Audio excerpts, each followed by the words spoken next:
লোকেরা আমাদেরকে ওয়াহাবি বলে, এর তাৎপর্য জানতে চাই। ওয়াহাবি যে লোকেরা বলে তারা দুই রকম লোক। এই ওয়াহাবি নামটি ইংরেজদের আমলে ভারতের ওই সব লোকদেরকে বলা হয়েছে, ভারতে ওই সব লোকদেরকে বলা হয়েছে যারা একদিকে কবর পূজা, মাজার পূজা, পীর পূজা, বিদাত, শিরক মুসলিম সমাজে ছড়িয়েছিল, এর বিরুদ্ধে যারা বক্তব্য রাখত, লিখত, যেসব উলামায়ে হক, তাদেরকে এই ওয়াহাবি নামটি দেওয়া হয়েছে। বিদাতি, কবর পূজারী, সুফি, বেরেলভি এই শব্দের পক্ষ থেকে। তাহলে কোরআন সুন্নাহর দাওয়াতের একদল শত্রু যে কবর পূজারী, সুফি, বিদাতি, পীরতন্ত্রে বিশ্বাসীরা রয়েছে, তারা এই নামটি দিয়েছে ওদের যারা পীরতন্ত্রে বিশ্বাসী নয়, এই কবর মাজারের শিরক কুফরিতে বিশ্বাসী নয়, কোরআন সুন্নাহ বিশ্বাসী, তাদের নাম দিয়েছে। এই এক শত্রু ঘরের শত্রু, এর আগে বলেছেন একবার। আর একটা বাইরের শত্রু ছিল ইংরেজ, ব্রিটিশরা, যারা ভারত দখল করেছিল। তখনকার ভারত মানে ভারত, বাংলাদেশ, পাকিস্তান সব মিলে ভারত।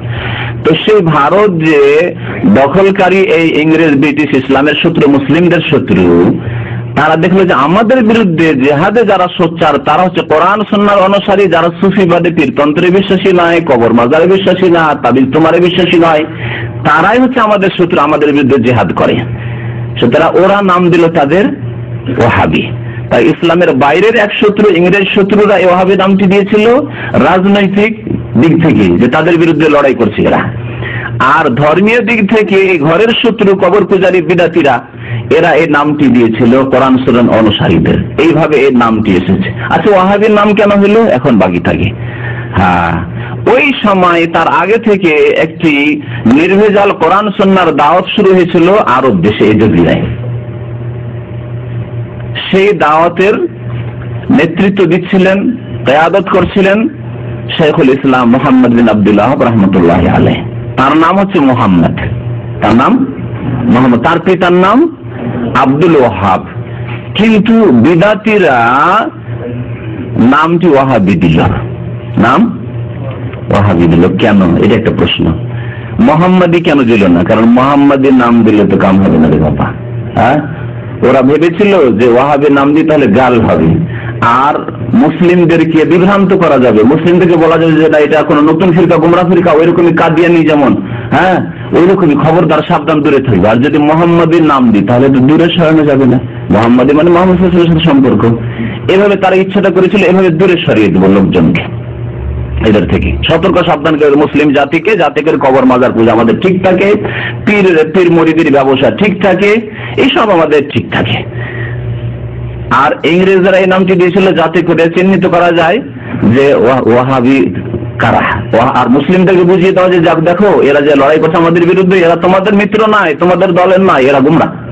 সুতরাং ওরাই যাতে করে ওদেরকে মারে, ডিভাইড এন্ড রুল, আপোষ হয়ে লড়িয়ে দাও, এবং যারা আমাদের বিরুদ্ধে জিহাদ করছে তাদের বিরুদ্ধে মুসলিম কবর পূজারীদেরকে খেপিয়ে দাও, আমরা বসে তামাশা দেবো, ওরাই মেরে নিবে ওদেরকে। এই জন্য ওয়াহাবি নামটি দিয়েছিল। মোহাম্মদ নাম, মোহাম্মদীর নাম দিলে বসে মোহাম্মদীদেরকে আবার মারবো কি করে? মোহাম্মদী মোহাম্মদ সাল্লাল্লাহু আলাইহি ওয়াসাল্লামের অনুসারী, তাহলে সেই জন্য নামটি দেয়নি। আরেকটি বিষয় হচ্ছে যে আরব দেশে দাওয়াতের কাজ শুরু করলেন মুহাম্মদ বিন আব্দুল ওয়াহাব রাহমাতুল্লাহ আলাইহি। তো ভারতের লোক কেন ওয়াহাবি বলা হয় না? মুহাম্মদ আব্দুল ওয়াহাব জীবনে ভারত যাননি, বাংলাদেশও যাননি, পাকিস্তানও যাননি। তো ওখানে ইংরেজদের বিরুদ্ধে যারা লড়াই করছিল, আর কবর পূজা, মাজার পূজা, পীর পূজার বিরুদ্ধে যারা বক্তব্য রাখছিল, যেসব উলামায়ে কেরাম, তাদেরকে ওয়াহাবি কেন বলা হলো? অথচ মুহাম্মদ আব্দুল ওয়াহাব রাহমাতুল্লাহ আরব দেশের দাওয়াতের কাজ করছিলেন। এই জন্য নয় যে তাদের লোকেরা ওখানে পৌঁছেছিল, এই জন্যই যে সৌদি আরবে বা আরব দেশে, জাজিরাতে, আরব উপদ্বীপে যে কোরআন সুন্নাহ নির্ভেজাল দাওয়াত, সেই দাওয়াতের সারমর্ম হচ্ছে যে তোমরা 1400 বছর আগে যে ইসলাম ছিল, কার জামানায়? রাসূলুল্লাহ সাল্লাল্লাহু আলাইহি ওয়াসাল্লামের জামানায়, সাহাবায়ে কেরামদের জামানায়, সেই ইসলামের দিকে ফিরে আসতে হবে। সেই যুগে যেমন নামাজ ছিল ওইরকম নামাজ পড়তে হবে। সেই যুগে যেমন কবর পাকা ছিল না, তখন কবর পাকা কবরগুলোকে ভেঙে সাফ করতে হবে। সেই যুগে যেমন পীর মুরিদি ছিল না, পীর মুরিদি ভেঙে সাফ করতে হবে। সেই যুগে মযহাবের নামে অন্ধত্ব ছিল না, এক হারামে 4 মুসাল্লা ছিল না। সুতরাং এক ইমামের পেছনে সমস্ত মুসলিম নামাজ পড়বে। এই যে দাওয়াত, এই একই ধরনের দাওয়াত শুরু হয়েছিল ভারত উপমহাদেশে সৈয়দ আহমদ শহীদ এবং শাহ ইসমাইল শহীদ রহমতুল্লাহ আলাইহিম আজমাইনদের নেতৃত্বে, এবং তারা বালাকোটে গিয়ে ইংরেজ এবং শিখদের বিরুদ্ধে লড়াই করতে গিয়ে শহীদ হয়েছিল। তো এই মিল থাকার কারণে ওই নামটা দিয়ে দিচ্ছে। আরব দেশে যখন মোহাম্মদ আব্দুল্লাহ রহমতুল্লাহ দাওয়াতের কাজ চলে, আর মক্কা ময়দানে বহু মাজার যেগুলিতে পূজা হতো, সিজদা হতো আল্লাহ ছাড়া অন্য, নবী সাল্লাল্লাহু আলাইহি ওয়াসাল্লামের কবরের তওয়াফ হতো ওইরকমই যেমন আজকাল কাবা শরীফের তওয়াফ দেখছেন, বিনা কোনো বাড়াবাড়িতে বলছি, যেমন কাবা শরীফের তওয়াফ আজকাল দেখতে পাচ্ছেন ওই রকমই নবী সাল্লাল্লাহু আলাইহি ওয়াসাল্লাম কবরের চারিদিকে তওয়াফ হইতো। এদিকে বাবের জিবিলের দিক খোলা ছিল, আর এদিকে তুর্কিদের আমলে তওয়াফ হইতো, আল্লাহ ছাড়া অন্যের ঘরের তওয়াফ হইতো, সিজদা হইতো কবরের। নবী সাল্লাল্লাহু আলাইহি ওয়াসাল্লামের জন্মস্থান যে মওলুদ রাসূল মক্কায় আছে, যেখানে একটি লাইব্রেরি কায়েম আছে এখন, সেখানে কাবাকে পেছনে করে সিজদা হইতো। আমাদের ওস্তাদরা যারা দেখেছে তারা এই ঘটনা নকল করেছে, তাদের কাছে শুনে বলছি। এইরকম শিরক কুফরি ছিল আগের জামানায়, তুর্কিদের আমলে, সৌদি সরকারের আগের যুগে শেখুল ইসলাম আব্দুল্লাহ রহমতুল্লাহ যতগুলি পাকা কবরগুলি ছিল সেগুলি ভেঙে শিরকের যে আস্থানা ছিল সেগুলিকে শেষ করলেন। ভারত বাংলাদেশে পাকিস্তানে যদিও শিরকের আস্থানা মাজারগুলি ভাঙা সম্ভব হয়নি, কারণ সেখানে দাওয়াতের ওলামা তো পয়দা হয়েছে কিন্তু শাসক পয়দা হয়নি ওইরকম। সৌদি আরবের দাওয়াত আর ভারত উপমহাদেশের সালাফি দাওয়াতের মধ্যে পার্থক্য হচ্ছে, এখানকার দাওয়াতে হয়েছিল কি, মোহাম্মদ আব্দুল্লাহ রহমতুল্লাহ আলাইহি যেমন তার কলম দ্বারা, তার বক্তব্য দ্বারা, তার লিখনি দ্বারা তার সহচর পেয়েছিলেন, তাদের দ্বারা যেমন বক্তব্যের মাধ্যমে আর লিখার মাধ্যমে শিরক বিদআতকে উৎখাত করছিলেন, তেমন সৌদি সরকার মোহাম্মদ আব্দুল্লাহ রহমতুল্লাহ আলাইহির সঙ্গী, যিনি তার হাতে বায়াত করেছিলেন শাসক, তিনি হচ্ছেন ইমাম মোহাম্মদ বিন সৌদ ইবনে সৌদ যাকে বলা হয়, ইমাম মোহাম্মদ বিন সৌদ, যার নামে নামকরণ করে এই বংশের নাম বলা হয় আলে সৌদ রহমতুল্লাহ আলাইহিম আজমাইন। তিনি সাথ দিয়েছিলেন এবং শপথ করেছিলেন যে আপনি যে দাওয়াত নিয়ে উঠেছেন তার জন্য যতগুলি ক্ষমতার প্রয়োজন সেই ক্ষমতা আমি দেব আপনাকে। একদিকে বক্তব্য, একদিকে কলম কাজ করছে, একদিকে এলম কাজ করছে, কোরআন সুন্নাহর ক্ষমতা, আর একদিকে হচ্ছে প্রশাসনের ক্ষমতা, মুজাহিদিনদের ক্ষমতা। এই দুই ক্ষমতা দিয়ে এখান থেকে কবর মাজারগুলিকে মুছে ফেলা সম্ভব হয়েছে। কিন্তু ভারত উপমহাদেশে ওলামায়ে কেরাম, কোরআন সুন্নাহ অনুসারী ওলামায়ে কেরামরা দাওয়াতের কাজ কলম দ্বারা করেছেন, জবান দ্বারা করেছেন, বক্তব্যে করেছেন, এলম দ্বারা করেছেন, কিন্তু তাদের কাছে ক্ষমতা হাসিল হয়নি। তাদের সাথে যাদেরকে ক্ষমতা আল্লাহ দিয়েছিলেন তাদের তৌফিক হয়নি সাথ দেওয়া, যার ফলে ওইভাবে কবর মাজারগুলিকে সাফ করা এখনো সম্ভব হয়নি। আল্লাহ পাক যেন তৌফিক দান করেন। এই হচ্ছে যাদেরকে ওয়াহাবি বলা হয়, তারা কে চেনার জন্য খুব সংক্ষিপ্ত কথা, না হলে এই সম্পর্কে আরো বিস্তারিত বক্তব্যের প্রয়োজন রয়েছে। তাদের উপর মিথ্যা অপবাদ, কত রকমের যে মিথ্যা অপবাদ দিয়েছে কবর পূজারী, পীরপন্থীরা, সুফিবাদে বিশ্বাসীরা, যে আল্লাহ পাক ভালো জানে। কিন্তু এই দাওয়াত যাদেরকে ওয়াহাবি বলা হয়, ওয়াহাবি কোনো মযহাবও না, কোনো তরিকাও না, যেমন অন্য অন্য তরিকা রয়েছে। কারণ এসব তরিকায় যাদেরকে ওয়াহাবি বলা হচ্ছে তারা বিশ্বাসী নয়। আমরা বিশ্বাসী শুধু কোরআন সুন্নাহ। তারাক্তু ফিকুম আমরাইন লাম তাযিল্লু মা তামাসসাকতুম বিহিমা কিতাবাল্লাহ ওয়া সুন্নতি। নবী কারীম বলছেন তোমাদের মাঝে আমি দুটি বস্তু ছেড়ে যাচ্ছি, অতদিন পথভ্রষ্ট হবে না যতদিন মজবুত করে এই দুটি বস্তুকে ধারণ করবে। একটি কি? আল্লাহর কিতাব কোরআনুল কারীম, আর দ্বিতীয় হচ্ছে আমার সুন্নাত। রাসূলুল্লাহ সাল্লাল্লাহু আলাইহি ওয়াসাল্লাম বলছেন আমার সুন্নাত অর্থাৎ হাদিস। কোরআন এবং হাদিসকে মজবুত করে ধারণ করতে হবে। কোরআন এবং হাদিসের ব্যাখ্যা কোরআন সুন্নাহর উলামায়ে কেরাম যেভাবে করেছেন সেইভাবে মানতে হবে। তাতে নেই শিরক, তাতে নেই বিদআত, তাতে নেই নতুন নতুন আমলের রাস্তা খোলা, নতুন নতুন তরিকা, তাতে নেই যে এত দল উপদল মুসলিম উম্মাহ তৈরি হোক। ইন্না হাযিহি উম্মাতুকুম উম্মাতুন ওয়াহিদা। আল্লাহ বলছেন এই উম্মত হচ্ছে এক উম্মত, এত ফিরকা কেন? আর এক তরিকা আবার আর এক তরিকা, এত সবগুলি তরিকা সুফিবাদ পীর মুরিদের বিশ্বাসী, তারপর এত শত্রুতা কেন? এই যে ফটোকপি আমার কাছে এসেছে দেখছেন, দুই পীরের লড়াই। ভাই পীর মানি হচ্ছে তাসাউফ বিশ্বাসী, তাহলে তাসাউফ একই বিষয় বিশ্বাসী, তারপরে আবার লড়াই, মারামারির লড়াই, মারামারি, জুতাজুতি আর একেবারে খুন করাকরির লড়াই, এই দেওয়ানবাগি আর চরমনাইতে কেন? এই ফিরকাবাজি ইসলামে নেই। আল্লাহ পাক বলেন ইন্নাল্লাযীনা ফাররাকু দীনাহুম ওয়া কানু শিয়া'আন লাস্তা মিনহুম ফি শাই'। যারা দিনকে বিচ্ছিন্ন করেছে, টুকরো টুকরো করেছে, দলে দলে ভাগ করেছে, পীর মুরিদের নামে, মযহাবী গোলামের নামে, আর কত রকমের ফিরকাবাজির নামে, লাস্তা মিনহুম ফি শাই', হে নবী আপনার তাদের সাথে কোনো সম্পর্ক নেই, কোনো সম্পর্ক নেই। ইন্নামা আমরুহুম ইলাল্লাহ, তাদের বিচার ফয়সালা আল্লাহ পাকের দরবারে হবে।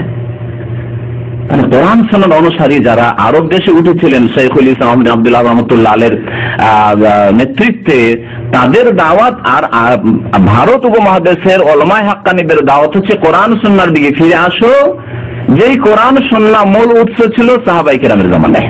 আমরা ওই ইসলামকে ফিরিয়ে নিয়ে আসতে চাই মুসলিম সমাজে, যে ইসলাম 1400 বছর আগে ছিল। আর ইসলামের গায়ে যে ময়লা মাটি লেগে গেছে, আবর্জনা লেগে গেছে, আর কত রকমের আগাছা জন্মে গেছে, সেগুলিকে সাফ করতে চাই, দূর করতে চাই। এই হচ্ছে এই দাওয়াত, এই দাওয়াতের নাম। এই দাওয়াত ওয়াহাবিও নয়, কোনো মযহাবও না, কোনো তরিকাও নাই। কিন্তু ইসলামের শত্রু, যেমন বললাম ইংরেজ শত্রু আর কবর পূজারী পীরপন্থী শত্রু, দুই শত্রুরা এই নামটি দিয়েছে ঘৃণা ছড়াবার জন্য, যাতে করে মুসলিমদের বলায় খবরদার ওয়াহাবি, তার মানে সিমসিম কাদিয়ানি, হ্যাঁ ওয়াহাবি মানে কাদিয়ান, খবরদার ওদের থেকে। না, ওয়াহাবি বলে কোনো মযহাব পৃথিবীতে নেই, কোনো দলও নেই, কোনো ফিরকাও নেই, কোনো ফিরকা নেই। আজকে যেন দেখছেন সৌদি আরবে ওয়াহাবি কোনো ফিরকাই নেই, কোনো নামে লেভেল নেই, সবাই একসাথে নামাজ পড়ছেন। আছে ঢাকাতে, এটা হচ্ছে বেরেলভী মসজিদ, নিজেদেরকে আহলে সুন্নাত ওয়াল সুন্নি বলে, বেরেলভী মসজিদ। কোনটা কাদিয়ানী, তো কোনটা আবার দেওবন্দি, এটা তবলিগীদের, এটা বলছে ওই মওদুদি পন্থীদের, হ্যাঁ এটা আর কোন পন্থীদের, এটা চরমনাইদের, আবার না এটা আতসীওয়ালাদের, এটা মাইজভান্ডারীদের। অভাব নেই ফিরকার, ফিরকার অভাব নেই। সৌদি আরবে আছে তো, সৌদি আরবের যে দাওয়াত সেটি হচ্ছে ভারত উপমহাদেশের কোরআন সুন্নাহর আলেমগণের দাওয়াত। সেটা হচ্ছে যে কোরআন সুন্নাহ দিয়ে ফিরে আসো, রাসূলুল্লাহ সাল্লাল্লাহু আলাইহি আদর্শ দিকে ফিরে আসো, আর প্রত্যেকটি কাজ কর্ম যা দিনের নামে করবে তার দলিল খোঁজ করা। তাদেরকে ওয়াহাবি বলেছে বিদাতি শত্রুরা আর ইংরেজ শত্রুরা, কিন্তু ওয়াহাবি বলে গাল দেওয়ার চেষ্টা করেছে, ঘৃণা ছড়াবার চেষ্টা করেছে। অজ্ঞ জাহেল লোকেরা বুঝে না, সেই জন্যই। না হলে ওয়াহাবির নামটি খুব ভালো নাম দিয়েছে, খারাপ নাম দিতে পারেনি। তারা মোহাম্মদী নাম দিয়ে না দিয়ে কি করেছিল, বাপের নাম দিয়েছে। বাপের নাম কোনো নাম হয় নাকি? বাপের নাম তো কোনো নাম হয় না। যদি নামই দিতে হইতো তাহলে মোহাম্মদী নাম দিতে হতো। নাম দেয়নি, বড় চালাকি করতে গেছেন, চালাকি করতে গিয়ে চালাকি করতে পারেনি, আরো ভালো নাম চয়েস করেছে। কোরআন সুন্নাহর অনুসারীদের জন্য ভালো নাম চয়েস করেছে, ওয়াহাবি। ওয়াহাবি মানে কি? আল্লাহর 99টি নামের মধ্যে একটি নাম হচ্ছে আল আজিজুল ওয়াহাব। আল্লাহর একটি নাম হচ্ছে আল ওয়াহাব, যিনি দাতা, মহান দাতা। হ্যাঁ, ইন্নাকা আনতাল ওয়াহাব, কোরআনে কারিমে নাই? আল্লাহ তুমি আমাকে দাও, সন্তান দাও, এই দাও, ইন্নাকা আনতাল ওয়াহাব। আল্লাহ তুমি ওয়াহাব, দাতা। তো ওয়াহাব কি ওয়াহাবি? হ্যাঁ, যেমন খুলনা আর খুলনার অধিবাসী, এটা খুলনা বি। হ্যাঁ, ঠিক আছে না? মালদা তো বলছে মালদাহি, মুর্শিদাবাদ বলছে মুর্শিদাবাদী, বুঝলেন? দিনাজপুর তো দিনাজপুরি। ওই রকম ওয়াহাব, হ্যাঁ, থেকে ইয়াকে বলা ইয়া নিসবতি, নিসবত সম্পৃক্ত করার ইয়া, মানে ওয়াহাবি মানে তাহলে আল্লাহ ওয়ালা। যেমন দিনাজপুরি মানে দিনাজপুর ওয়ালা, মানে দিনাজপুর অধিবাসী, তেমনি ওয়াহাবি মানে আল্লাহ ওয়ালা। নামটি খুব সুন্দর, আলহামদুলিল্লাহ। এই জন্য এই নামে আমরা অসন্তুষ্ট হই না, এই নামে কোরআন সুন্নাহ অনুসারী অসন্তুষ্ট হয় না। তবে জনসাধারণকে জানিয়ে দেওয়া জরুরি যে এই নামটি দিয়েছে তার অসৎ উদ্দেশ্যে, হ্যাঁ, ঘৃণা ছড়াবার জন্য। অথচ যাদের নাম দিয়েছে তারাই কোরআন সুন্নাহ অনুসারী, তারা ইসলামকে 1400 বছর আগের ইসলামের দিকে ফিরিয়ে নিয়ে যেতে চায়, মুসলিম সমাজকে ওই ইসলামের দিকে ফিরিয়ে নিয়ে যেতে চায়। এই মুসলিম, তোমরা এই বিদাত মাখা ইসলাম পালন করিও না, শিরক বিদাতে লিপ্ত থাকিও না, বরং সাহাবায়ে কেরামের জামানায় কোন ইসলাম ছিল খোঁজ করো। যে ইসলাম তখন ছিল সেই ইসলাম খোঁজ করো।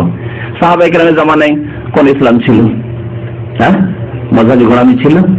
যে হুজুর আমাকে ফতোয়া দেন, কিন্তু আমি কিন্তু হানাফি, আমাকে ওই মযহাবের ফতোয়া দিতে হবে, আমাদের মযহাবে কি আছে।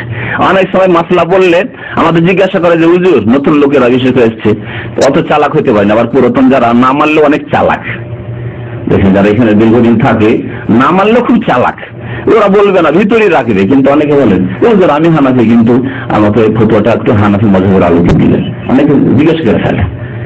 ও তো আর বোঝে না যে আমি এতদূর বুঝছি তার কথা। এক লোক এই মসজিদে দেখে যে এখন ভেঙে নতুন মসজিদ তৈরি হচ্ছে, দেখা চরমনাইয়ের পাকা মুরিদ, নামাজ পাবন্দির সাথে পড়ে, নামাজে তো ত্রুটি নেই, নামাজ পড়ে, কিন্তু নামাজটা রাসূলুল্লাহ সাল্লাল্লাহু আলাইহি ওয়াসাল্লাম নামাজ কিনা এটা হচ্ছে প্রশ্ন।